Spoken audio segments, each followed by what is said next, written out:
Hello, everyone. My name is Brennan Marr.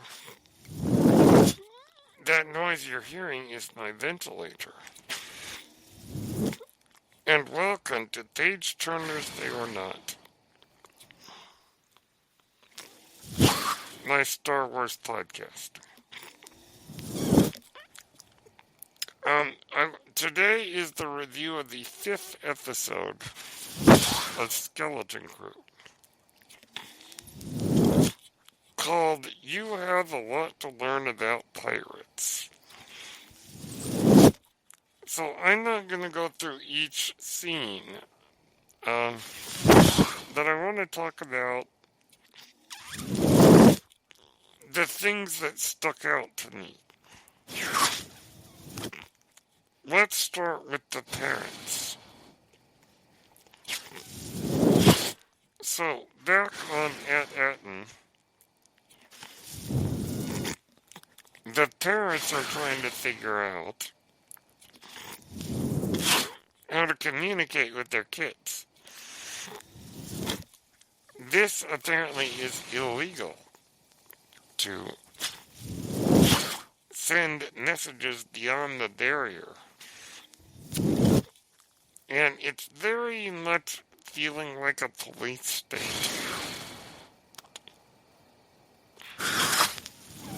The those droids with the big eyeball remind me a little bit of HAL 9000 from 2001: A Space Odyssey. Now, the eyes aren't red like HAL's are, but they do remind me a bit of that. But this idea of they are being watched. These droids are watching everyone. It feels a bit like Andor in the sense of this idea of being surveyed all the time, being watched all the time. But clearly the parents are together on their little conspiracy to get the clearance or the access codes to send a message out of the barrier. Wendell, that's Wynn's dad. Numa is Neil's mom, are in on this, and they need to steal an access code. Yeah, so anyhow, it's interesting how Wendell gets caught and brought to a higher authority. But that higher authority turns out to be Farah, Fern's mom. And of course, she's a friend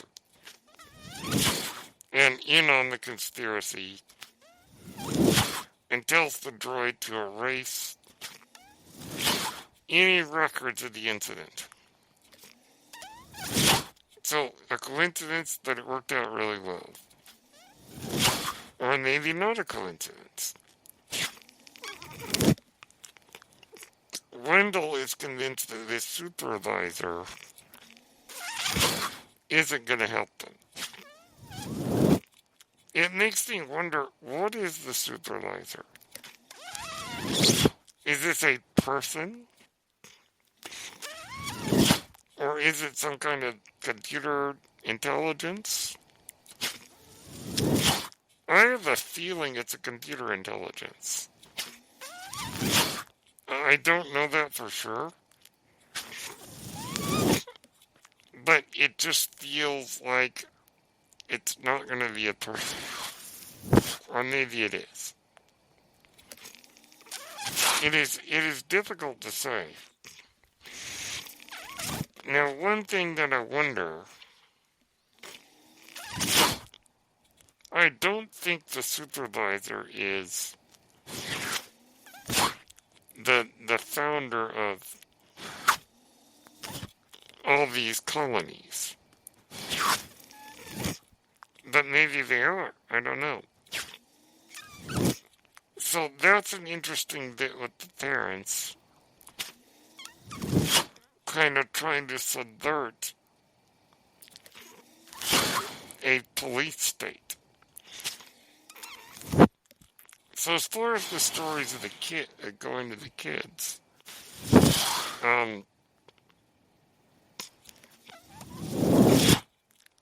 it's really interesting that SN-33, who thankfully KD was able to fix him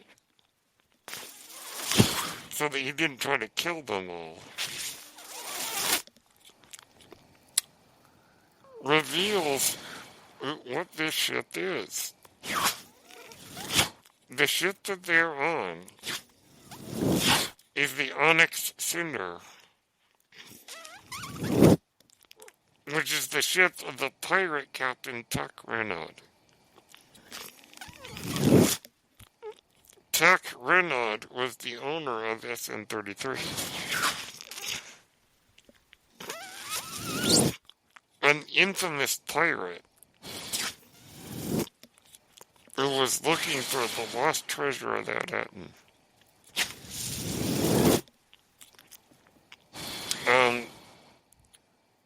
This, and then he disappeared. So I'm thinking very Treasure Island, by Robert Louis Stevenson. And in the last episode, Tuck Renaud apparently had killed everybody who saw the coordinates of that Atten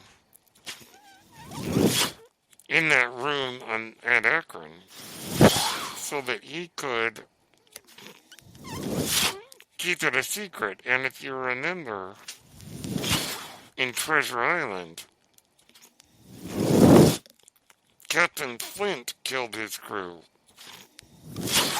to keep the secret of where the treasure was. So we're getting a little Treasure Island. I love the little bit of piracy in Star Wars. So apparently the coordinates to Atten can be found in Skull Ridge Mountain, which is on this other planet.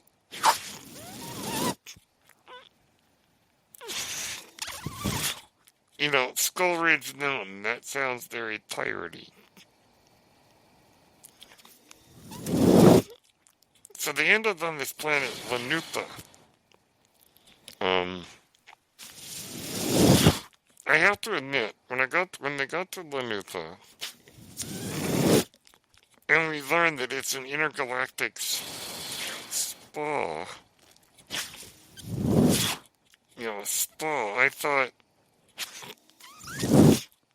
I thought, I don't know if I'm excited to see this. Is this a side adventure? But turns out, no. The spa is built on top of Skull Ridge Mountain. Interesting to see this luxurious place that probably caters to rich people, built on top of this pirate lair. Maybe there's a bit of class commentary in that we're building the idea of building luxury, building the upper class on the backs of the lower class, maybe. That might be a stretch, but it's interesting, this idea of it being built on top of piracy, and you could argue that maybe these upper crust people are pirates in their own way, because they're building on top of the plunder of other people. Or basically they are stealing it from, they're building on top of dishonesty. That's what I meant to say. It's a sense of dishonesty. And you could argue that maybe a lot of people who are very rich kind of built it up in a dishonest way. I don't know. But that's kind of an idea I picked up here.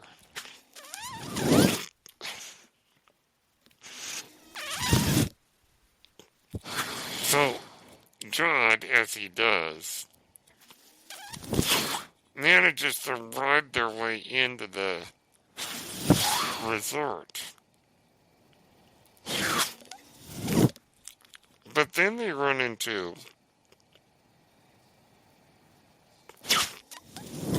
a bounty hunter named Pocket. Yet again, she refers to him by a different name. Jod has a lot of names. Crimson Jack, Dash Denton, Captain Silva. He's got a lot of names.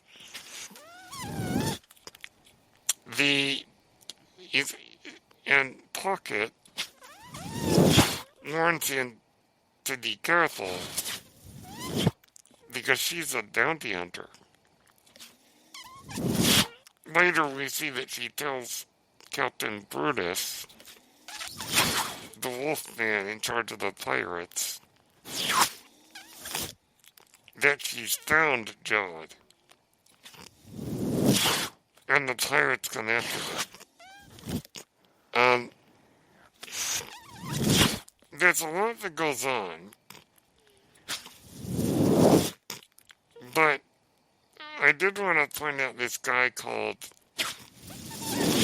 Cathalos, if I'm saying it right.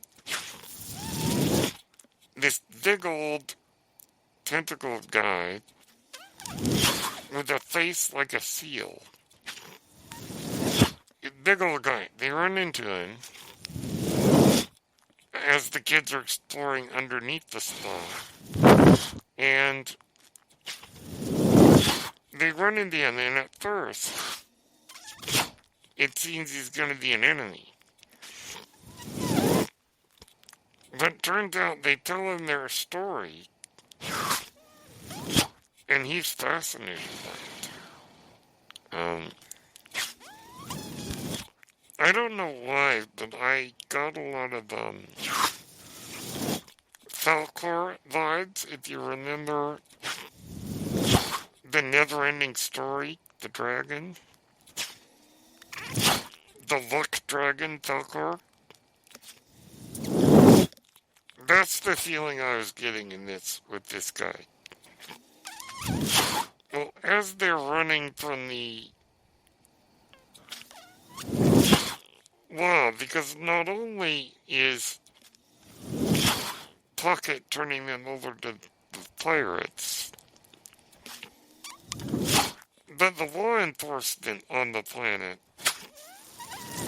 apparently know who Jod is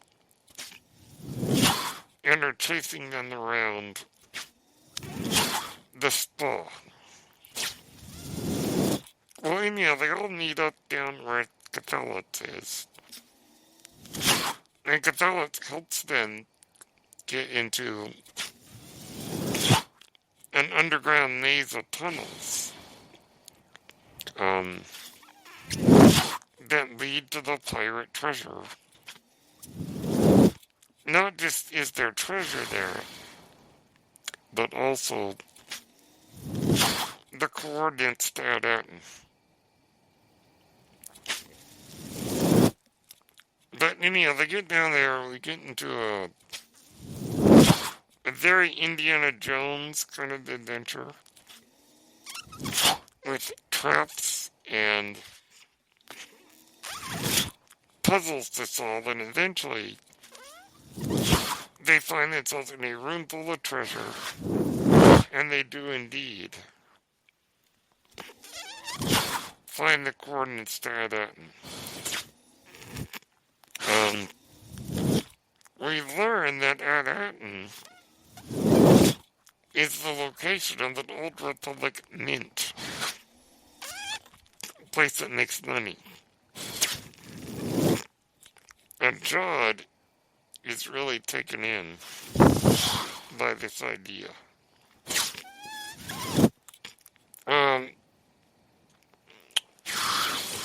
But Jod doesn't want to let Fern continue to be the captain. According to the pirate code that they have,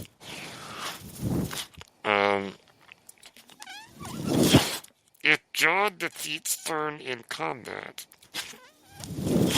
then he is the captain. He keeps telling Fern to yield and not fight.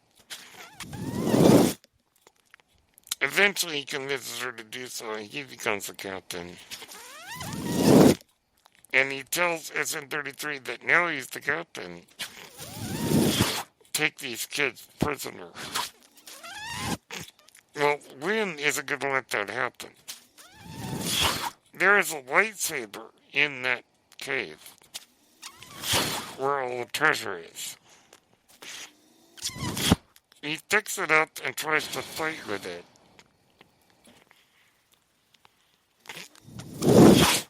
But is actually holding it upside down. Now, why is there a lightsaber in this captain's treasure?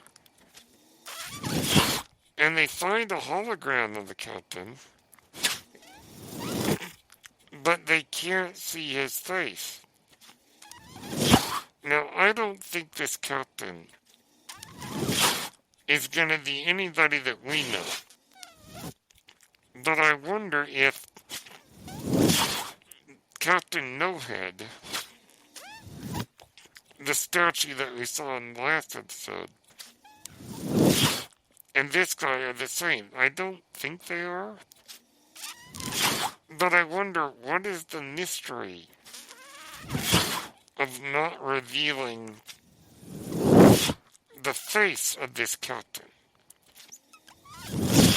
I don't know. Could it be that it's Gory and Shard? I don't think so. Wrong time period. But I wonder, what is the mystery here? I don't really know. And then, of course, Jod betrays them, as we see. But Lynn manages to open one of the booby trap doors, and the kids are able to escape from Jod. Jod picks up the lightsaber that Lynn was holding, and Jod turns it on.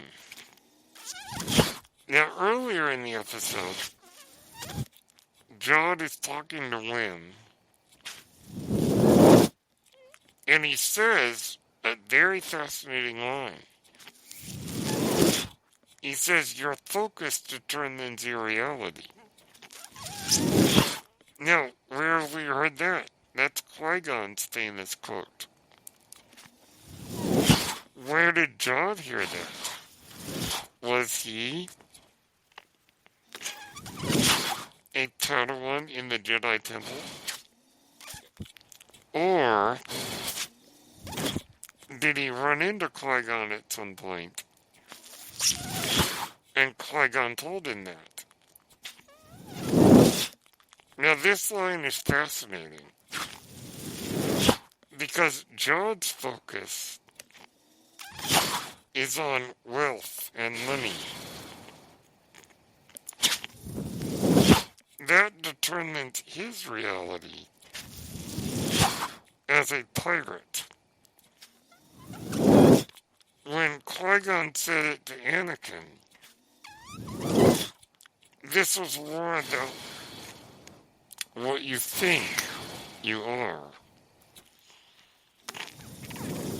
in a more positive sense. Think of the Force, and that will determine your reality.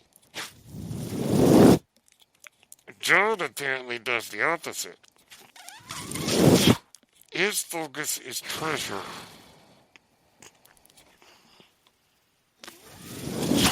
And therefore, that is his reality. He also tells Wynn to forget his parents. And then he says, that's what I did. Now, does that mean that he was a young Jedi in the Jedi Temple? A youngling at the time of Order 66? I don't know. I don't think it necessarily means it.